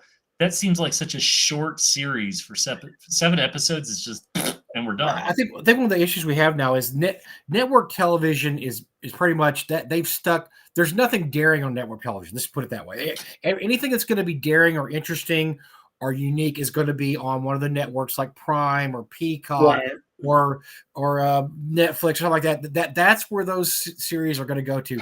Network television is just all 100 versions of NCIS and Chicago Fire. I mean, that's all it is now. It's formula. There's nothing. And interestingly, the show that's on Max, The Pit, that's getting a lot of it's ER, but for adults, right? It's ER where you can swear.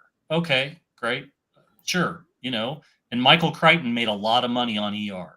Michael Crichton made a shit ton of money on ER. I think we lost David Lynch, and in some ways, I don't think anything that David Lynch has done in the last 10, 15 years has really impacted me the way that Twin Peaks really did. Twin Peaks, the first season of Twin Peaks was one great episode after another. You make a good point about that. So this, I want to say 1990, right? 91. You make a good point about Twin Peaks in that was a show that everybody talked about the next day. And usually you didn't talk. This is back before the internet.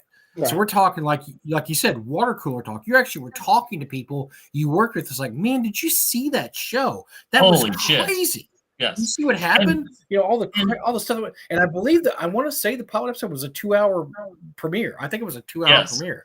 And it was under crazier and crazier. It was nuts. If you watched it, it was just, and you were like, what the hell am I watching?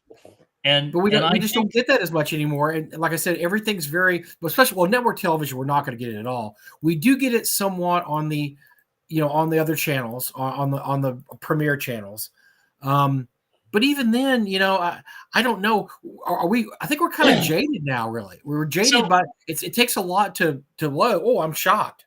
I think there are good things on broadcast television. The show that I've been very pleasantly surprised with. That was new this year, which is it's an adaptation of a French television show, is High Potential. If you've not seen High Potential, it's available on the Disney Plus Hulu conglomerate. It's broadcast, I think, on ABC, and it's brilliant. It's funny. It's got a smart writer. The woman is the lead writer is really, really funny. But it doesn't have to be like a horror show for us to have water talk, right? Water cooler talk. Yeah. I remember during the worst of it when Friends was the show that everybody wanted to talk about on Friday morning at work. Oh God! And I've told this story. I think I've told this here. Ross and Rachel, will they or won't they? Oh Jim? God! But my favorite was I was at Microsoft and of course, like at the coffee pots, everybody's talking about the episode of Friends, and they disperse, and I was the only Caucasian male still standing around as everybody else who was like, do you watch that show? And everybody's like, no, I don't get that show. I lived in New York City. How do they afford their apartments? There's nobody on the show that looks like me. Ding, ding, ding. They just went through all the list. And truthfully,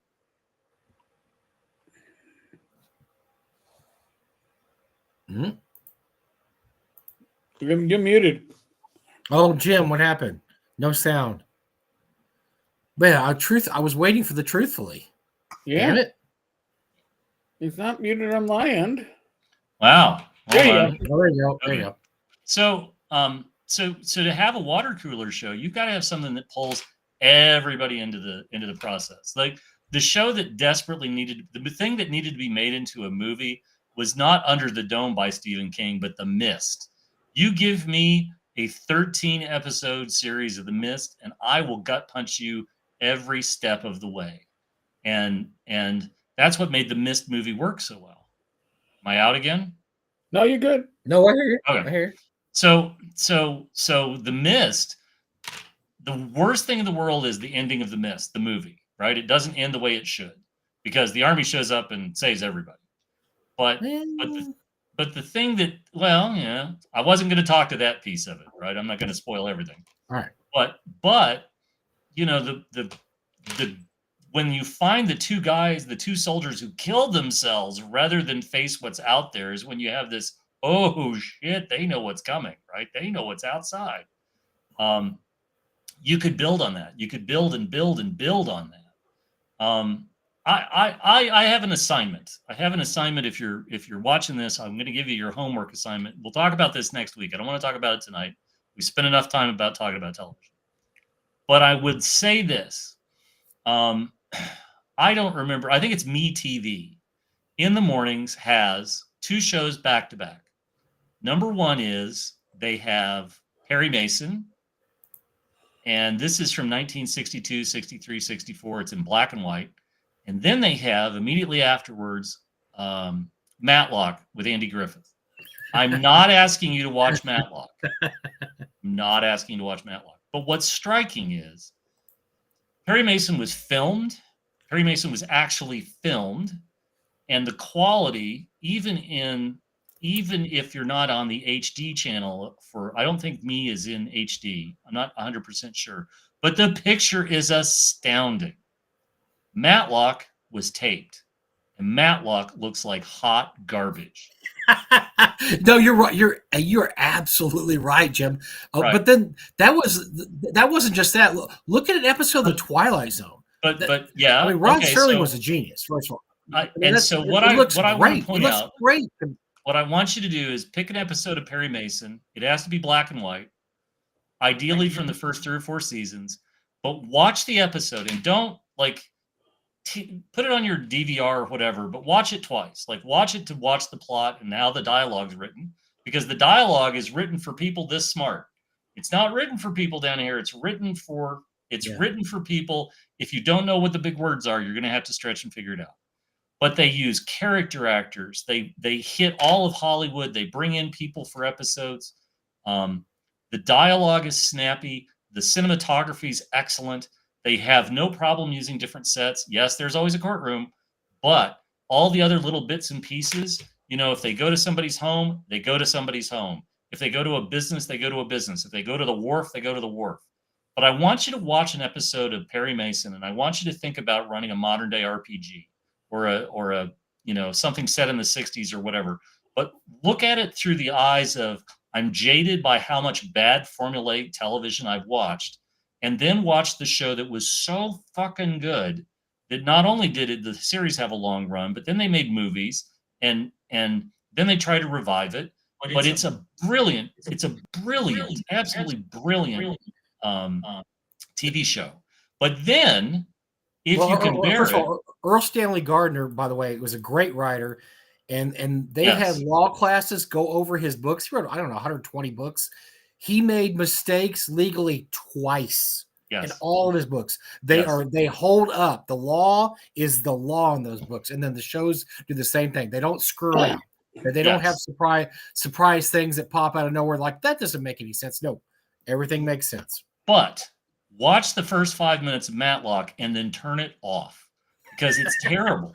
It's awful. And it shows you how quickly in 20 odd years they went from, we've written unbelievable, highbrow, well thought out docudrama to, I'm Andy Griffith and I'm eating. And by the way, I have this young man who's working for me and I don't want to make the joke I want to make, but I could make a lot of jokes. And here's a woman. Isn't it amazing to watch her do this job despite the fact that she's a woman? And you're just like, how did we get here? Like, how awful is that? And people are like, I want my Matlock. You don't want Matlock. It's terrible. Turn it off. Go watch Flippin' Perry Mason. There you go. Anyway. All right, what else? Yeah. By the way, there's one channel on the on whatever the meat kind of one of those MeTV things. All it is 70s crime drama.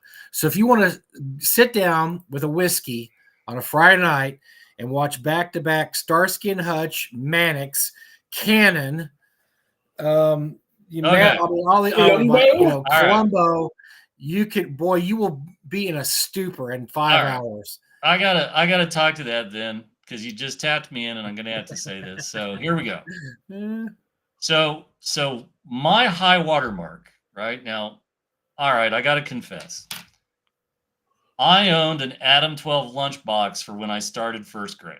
Every year I got a new lunchbox, and the very first lunchbox I ever got was Adam 12, where the kid is stuck in the wrought iron fence and they're using a car jack to spread the bars to get his head out of the fence. Loved Adam 12.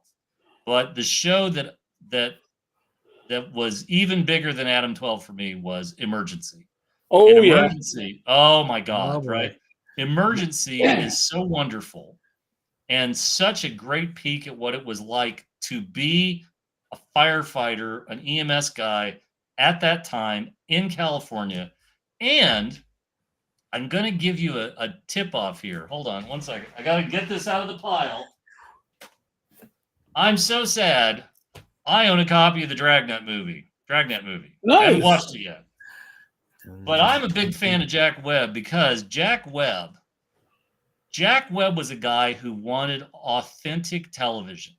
And so after Dragnet was this big hit, he did Emergency, he did Adam 12, there were some other shows, but I want you to watch here. This is the other part of your homework assignment. I want you to watch an episode of Emergency or Adam 12. Probably Emergency is a little more watchable, but I want you to watch it. And at the end of the show, you're gonna see the big wall of granite, and then you're gonna see a guy's fist with the mark with the logo, and he hits it with a hammer, and it leaves the Mark 7 in studio imprint. That's actually Jack Webb's hands. They were gonna hire a bodybuilder to do it, and lo and behold, Jack Webb caught wind of this and was like, we're not paying anybody a fucking dime to do this. And he walked in, he ripped his shirt off. He's down to like his wife beater tank top. He says, give me that. And he does it, boom, and he knocks it out in one take. And so, like, Jack Webb was not to be messed with. But Emergency holds up. Emergency really, really holds up well. Just good television, right? And again, and the 70s started to see that dumbing down of television, but there were still holdouts that were trying to come up with it. And truthfully, CBS had the overnight massacre of country television, right? So they killed Petticoat Junction. They killed all the shows that had anything to do with what they saw as the rural television viewers. And everything transitioned to California or New York, and they left the anything in between California and New York was just a wasteland. And so Emergency and Adam 12 and the Mod Squad, they all benefited from that overnight massacre from CBS. Rockford Files, another brilliant television show, an absolutely brilliant television. I'll tell you a show that holds up in ways you don't expect and lets you down in others. So I was watching season 1 of Miami Vice. I have not watched an episode of Miami Vice since the show aired. And I broke down and I bought the TV show run. I bought the entire run. And lo and behold, what surprises me, now you can tell it's season 1 because Don Johnson still has the alligator as a pet for the first half of the episode. But what's so enjoyable is Don Johnson is amazing in the show. Like, he's really brilliantly cast as the lead carrying the show. He's not over the top. he's, you believe that this is a guy whose marriage died, and it died a long, slow, lingering death, and it's his job, and he hates himself for it, and he loves her, but they can't be together. And this plays out over the first few episodes in the most realistic fashion imaginable. By the way, another good pilot episode, Miami Vice. But yes, and the 2-hour pilot. Oh my God! When you finally get to the thing you know is coming, right? When you know In the Air Tonight is going to play. And then But it starts when they have just finished confronting the guy who sold the department out, and Don Johnson walks back out to his car, and that's it. And here we go, and it starts to play, and you're like, ah! But the character who has not aged well is Philip Michael Thomas's character, Tubbs. This guy out-Kirks Kirk. He's trying to sleep with everything that he comes in contact with. He's the Harvey Weinstein of Miami Vice. He is looking for love. He tries way too hard. And by the way, if you notice, the actor did not do a lot after Vice. I don't think he was that good an actor. No, don't think he was a very good actor. But I have to give him full credit. One of the things that I read after I watched it is that when they were making the show, they were really trying to push every boundary possible, right? There's a couple of episodes that explore how deep you go undercover, and they're hard episodes to watch. They're really tough episodes to watch because you have people making choices, and the choices carry circumstances with them. But the thing that I really appreciated was, so they make the pilot, and NBC greenlights. Go. God damn it, we want more. So they air the pilot, and they air the first couple. But by the third or fourth episode, everybody involved at the highest level of making the show, they started getting feedback from everybody watching the show. And one of the things that somebody said was, like, Crockett and Tubbs, like the guy who leads the department, is like every other police boss in every other show. It could have been Barney Miller, right? That he's the, my guys, you shouldn't do that, and he was like straight out of casting. And I think it's the 5th episode where they're like, let's solve the problem. Let's have him take a bullet for Crockett and die. Boom, and they kill him. And the actor who played him, I can't remember his name, but he's a good actor. He was a solid actor, but boom, he's gone. And in the next episode, they introduced James Edward Olmos, and they literally tack 180 degrees in the other direction. Mm-hmm. He's not going to talk unless he has to. He's quiet. He's intense. He doesn't fuck around. He has no problem calling him out and giving him shit. But he's the first guy to stand between IED or the Internal Affairs Division, IAD. He's the first person that's like, there's never been a problem with Crockett. Why are you in here picking on him? And the guy's just like, oh, he's like, get out of my office. And then what comes with Castillo's character over time, what comes with Olmos' character over time, is one of the great, long, slow character reveals of why is he the way he is, and how did he get here, and what's his backstory. Because when they introduce him, they're just like, he's the new boss, and you don't fuck with him. And they let it build and build and build and build until finally, when they start to reveal everything, it's spectacular. That's it, Gregory Sciorra. Yep. And again, a great, like, it's very interesting, but like, there's a reason that James Michael Thomas, or whatever his name is, Thomas, went on to do the like Psychic Network commercials until they fired him from those, and then they brought in like Mistress Claire or whatever her name was. So yeah, but it holds up. It's surprising how well it holds up. By the way, so I'm going to confess, I did it. I did it this week. I watched all three. I watched all 3 episodes of Reacher Thursday night when they came out, and now I got to wait. Now I got to wait Thursday nights for the next 6 episodes. I watched them all at once. Couldn't stop myself. 3 hours of glorious. Okay. glorious ass whippings and butt kickings from our gigantic actor. So He is an immense dude. oh, dude. Yeah. That dude is big. Well, his opponent this season is more immense. I don't know if you see. Yes. I don't know if he played the Mountain in Game of Thrones, but this guy's 7-something, and he's enormous. gigantic. So He's enormous. Reacher has met his match, which I think is awesome. I think it's awesome to actually have somebody more massive than Alan. That's great. So you should watch. If you haven't seen it, you should absolutely watch because Alan Richardson is in it. The Ministry of Ungentlemanly Warfare, which is another it's another Guy Ritchie movie. It's a fun movie. Good movie. Spectacular. Yeah. Good fun. You get to watch English. It's not. Look, it's a World War II war movie, but it's not that gory. My wife didn't go see it because she was worried about violence. I saw it. I mean, a lot of people get killed, but it's very much like boom, boom, boom, dead, dead. You don't see heads explode or whatever. But it's a really fun World War II movie, if you can say that. Say it's a fun. I gets all my. I'm a big fan of Guy Ritchie movies. I always have been. Rock and Rolla is one of my all-time favorite movies. Good movie. Yeah. But this is a distinctly English film about a distinctly English operation during World War II, and oh my God, it's a heist movie. It's a heist movie during World War II. Just go watch it. It's just great fun. And Alan Richardson is in it, and he is the angriest Swede I've ever met. Hands down, right? Mr. Stabby Stabby. Like, you could turn him upside down and shake him, and just sticky stabbies are going to fall off of him forever. So, high recommend. So if you haven't seen your Three Reachers, you can watch your Three Reachers at once. Now, all the rest will be released once a week for the next however many weeks. But yeah, I could. I'm the type of guy.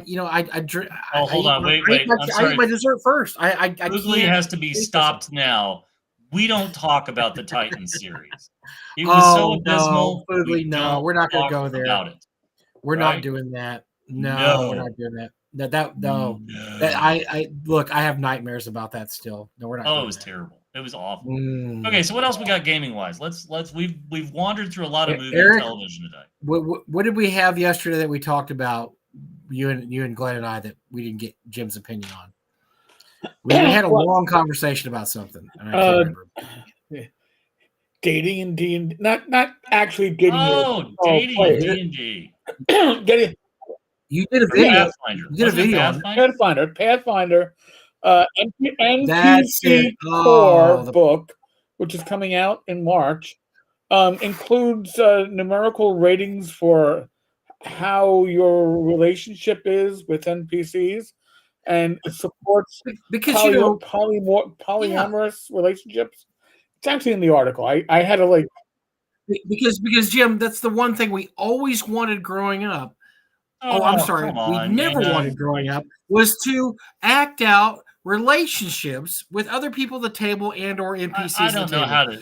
Matter of fact, it was a joke. It was a joke that we made specifically because it was something you would never think about doing in a million years.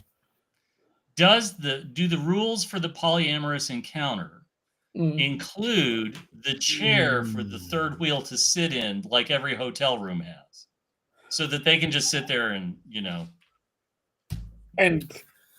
those darn theater kids are ruining our game. Once again, the theater kids, those damn theater kids, they got in here. Well, we started out talking about theater kids. We should wrap up about the theater kids. Yeah.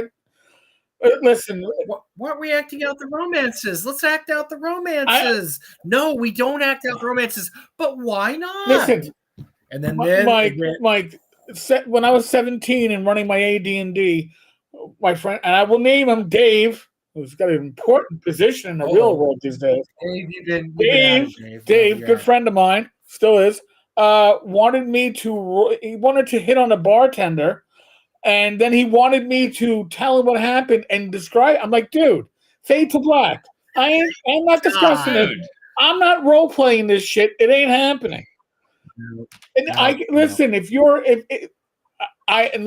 joked about it. The longest term relationship Dave has had is with this hand, and every once in a while he cheats on it with this hand. At that time, possibly. But here's the thing. the joke always was, at least recently, right? We didn't call them incels, but the joke is, oh, there's so many incels in gaming. Well, what is this for?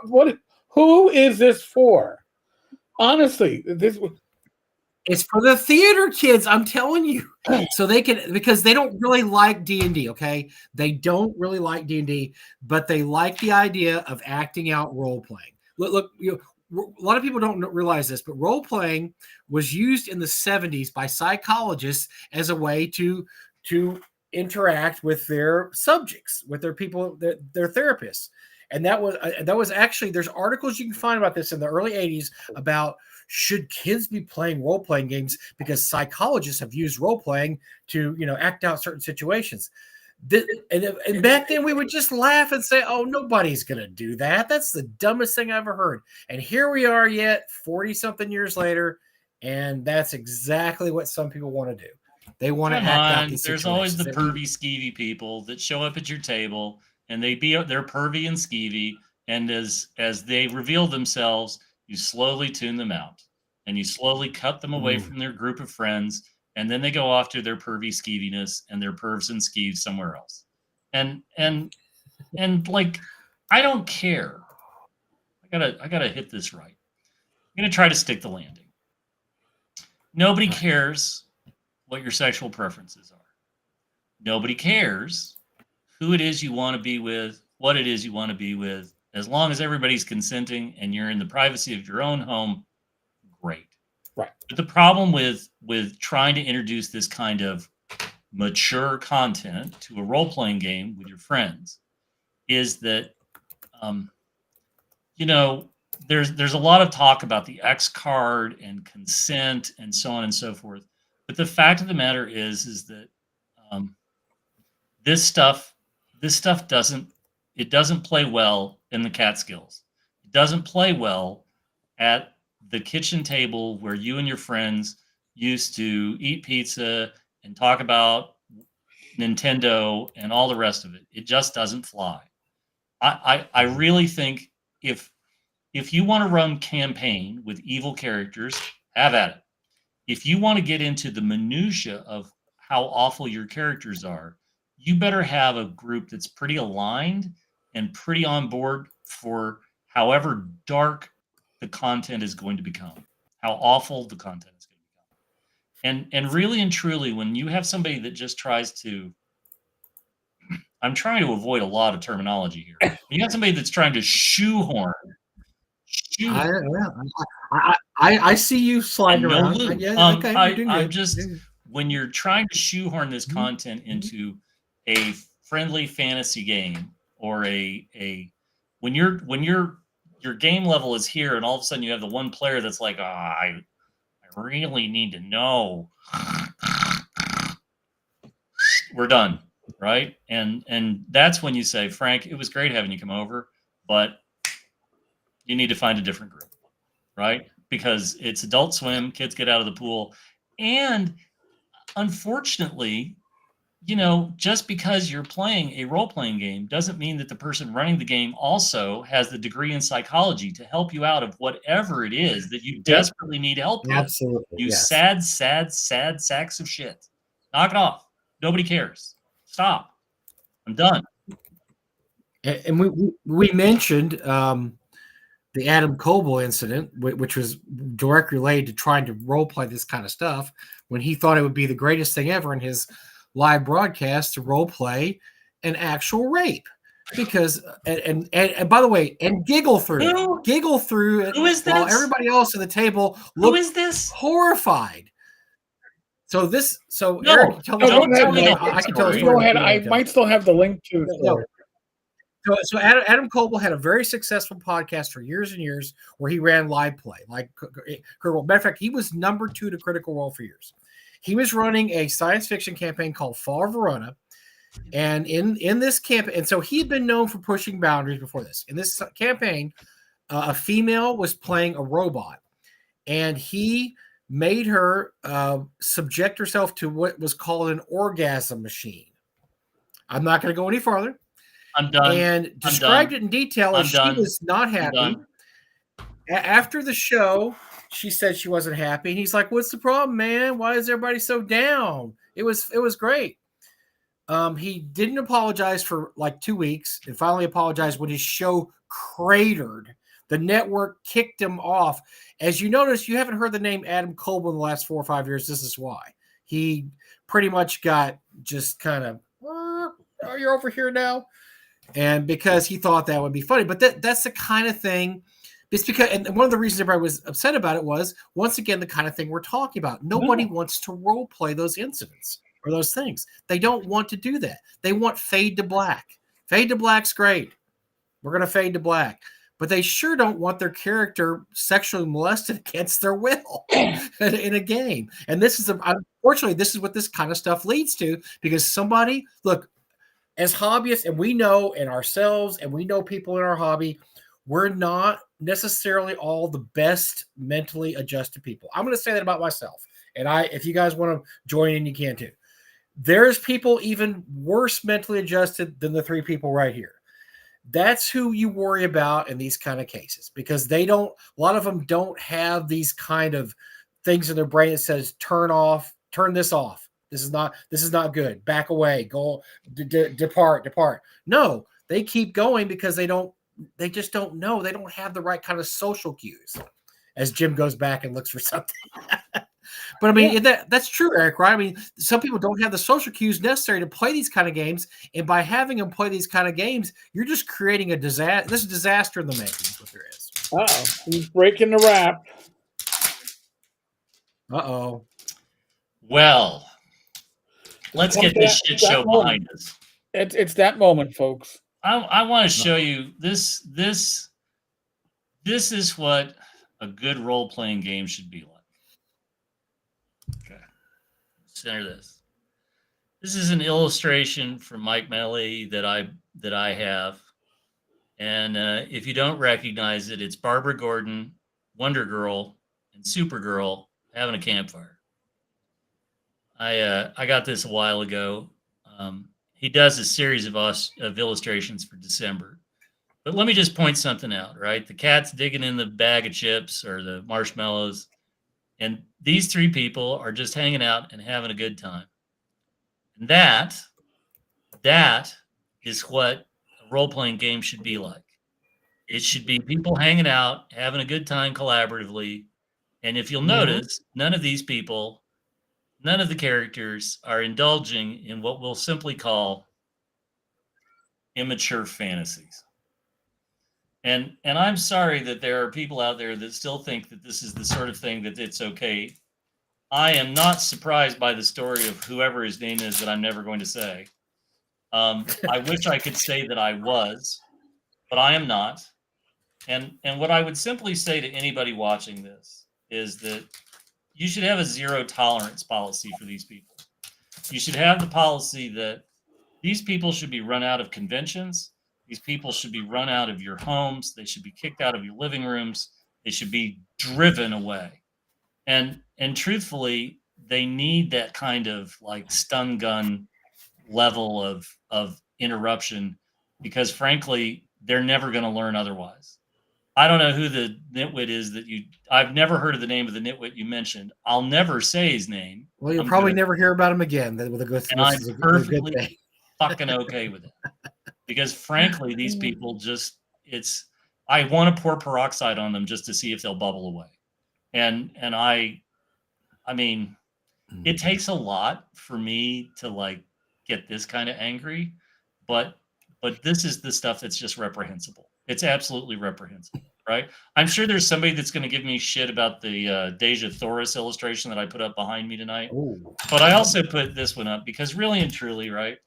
Like, it's 3 amigos having fun, and it's cute and it's lighthearted, and not everything role playing needs to be deathly serious. Not everything role playing needs to be save the world.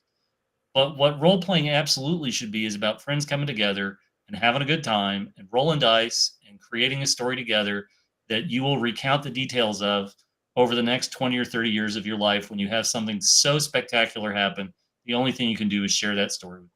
That's it. That's all that matters. That's the only thing that matters. And the problem is, here's what we're going to have, Jim, in the future. We're going to have people are going to use these rule sets, and they're going to sign up for a convention, and they're not going to mention in the description very much about the game. And unsuspecting people, I told the story yesterday about the Rocky Horror Picture Show game at Gamehole Con several years ago. Unsuspecting people are going to show up and be absolutely shocked at what they see, and it's going to be a brouhaha. And well, but I've told you this story. I've told this story. I know I've told this story, right? Imagine being a parent, and your kid has been coming to Gen Con since he was 3. I brought my son to Gen Con for a half an hour, about an hour the first time. The next year I brought him back for a couple hours. The next year I brought him back for a day, and so on and so forth. I was doubling the amount of time he was at Gen Con every year until he was finally spending all 4 days, and he was volunteering and doing stuff and so on and so forth. He used to go to Gen Con with a buddy of his. The two of them would go together, and they had a great time. They did. And I think my son was 10 when he signed up. He and his friends signed up for a role-playing game, and they decided they wanted to try the My Little Pony role-playing game. The guy running the game decided to run it as a hard NC-17 XXX game with My Little Pony, furries, and BDSM content, and so on and so forth. All right. And they were in the game for less than 5 minutes. Oh boy. They were handed their characters, and like the boys were like, this is not, and it was listed as a minors game, right? And they were like, huh? and so they went from the table to the local, like whoever Gen Con staff member was that was nearby, and were like, do you know what the content of that is? And then his friend's father went to and was like, this is what was in the listing. This is my son's character sheet. How do you resolve these two things? Oh, we don't resolve those things, right? And I was busy at the auction, but like, this is the kind of stuff that's just reprehensible and unacceptable, right? I got nothing. Well, we had the story I told yesterday was a friend of mine that went to Gamehole many years ago, and a game had gotten the schedule. It was a Rocky Horror Picture Show role-playing game, and it was at night. First red flag. It was at night, like 8 to midnight or something, and it was in the. It was actually in one of the hotel rooms or whatever, or one of the hotel boardrooms or whatever. And they go there, and it turns out that most people in there know each other, and they do this every year, and it's heavy BDSM. Heavy. Does that mean the change way more? I'm morbidly curious. No, I'm not. Stop. So some of the activities included taking garters off each other and putting garters on each other. And my friend waited until a break time and said, I'm going to go get something to eat, and then just never returned because it was, and apparently the game, actually not by my friend, but by a few other people that accidentally stumbled into it, was reported to the proper authorities, which I assume was Alex and his minions. And the game no longer appears on the schedule every year. Apparently up to that point, it had been there every year. It was something these guys did every year. And I guess the problem was just not labeling enough to let people know exactly what they're going to get into. And even so, does that really belong at a hotel, where you could walk in and like, oh, everybody in this room has most of their clothes off, but they're dressed like Rocky Horror Picture Show people. Okay. I don't really know what's going on, but this flies absolutely. Look, if you want to have a mature event, mature all over it, have it so everybody knows up front, this is what you're getting into. Nobody under the age of 18, heavy violence, whatever you want to say, sexual content, but don't be ambiguous about it and let people just mom, pa, kettle stumble in on your BDSM game. Because they just thought they were gonna. Oh, I like that Rocky Horror Picture Show. That was great. Oh, whoa, hold on. This is not quite what I thought it was gonna be. Well, Or My Little On that Pony. note- My Little Pony's a great game for My Little Pony. That's not My This Little might Pony be a good at all time to wind anymore. it up. That's Call it done. Yeah, Stick a fork in it. I don't think we can go any lower, deeper. Now I want to see the character sheets. Now, did Jack save the character sheets by any chance? I think kinda wanna see what those happened My is Little that Pony they sheets. went that my son and his friend went straight to my friend Steve, and they were like, "Here are the character sheets." And Steve was like, "I'm going to sort this boy. out." And he went to like the head of where you buy tickets and so on and so forth, and he took the program and was like, yeah, or he brought out the event listing and said, "This is how the event was represented. These are the character sheets." And like then walked the Gen Con staffer to the table where the guy was still running his game, and was like, "You can kill him or I will." Okay. It's time for our Pony Finder part of the game. Well, Yeah, and exactly. again, like what consenting adults do, but my son was 10 and his friend was 9. Yeah, And- now, and that's look, the guy running the game. What was he thinking? Come on, he saw As kids. soon as in he the saw game. kids that should have Please. like, he could have taken it two Yeah. ways. He could have taken it two Should ways. He have. could have said, "Kids, this isn't a game for you. You should turn around and go find another game. Right. Have you tried the BattleTech Simulator pods? Go that way." Right. That would have been the best thing. Mhm. Card Hall Have is at right it, over here. right? Card Hall is But great. that is Yeah. not the path he chose. Instead, he decided to put No. the character sheet into my son's hand and my son's friend. Well, I look. I talk from authority, but hopefully Gary and I don't miss anything like that on the North Texas schedule. I don't know. We haven't so far, but you never. You don't know. You're at the mercy of what people write down as However, a description. You'll know and because you'll hear way the you deal with it crackle of after- my taser. Well, and then afterwards, you're going to face probably the banhammer at that point. Well, you ran a sexually explicit game, and there was 2 10-year-olds here. We're going to have to ask you not to come back to the con. Well, So that's They, really all they you can do labeled the at that game point. as appropriate for minors, so that's why it wasn't awkward. Dandelion Games. This is what they wanted. That's my opinion. They were. This is grooming. Yeah. This is grooming. Yeah, that's Yep. creepy as hell. But look, we're going to see. Look, we'll probably have more stories like this in the future as these weird variants of quirks and kinks or whatever start hitting the hitting the okay, convention scene. You're going to start seeing. So just think about this, right? Think about, who knows but what. let's think about their struggle. Right? This is a good place to end. Think about their struggle, because it is so difficult to be a pervert in a liberal society. Like, you have to stake out a new territory, right? You have to come up with stuff, right? Do you like it with frisbees? Because I really like it with frisbees. I don't know how you would use the frisbees. I don't want to know how you would use the frisbees. But like everything else is so mainstream at this point. Like, it's frisbees and like Hot Wheels track. Those are the 2 fetishes left that I can imagine. I don't know. I got nothing. Call her done. Yoicks. On Dandelion Games comment, I think we will let it ride. Yeah, we're out. Sorry, Yeah, Lou. we're out. You broke the room, Lou. You broke it. Yeah, thank you, Lou. Folks, thank you so much. A very active community in the live. 2 thumbs up. Just a reminder, we do a random live stream during a weekday afternoon, schedule permitting, usually at 1 p.m. Eastern, 12 noon. Myself, Glenn, Mike, whoever we can grab. We're going to try to grab somebody from the UK one day. Oh, maybe even Jim. Oh, and by the way, I conferred with the Peppermint Pixie tonight, Kim George. She'll be on the show the 12th. We're going to talk about some Moose Quest stuff on the 12th, Okay. the Kickstarter. So that'll be fun having her on the show. It's going to be awesome. All right, so folks, as always, be safe, be well. God bless. Roll those dice. Rolling well. We'll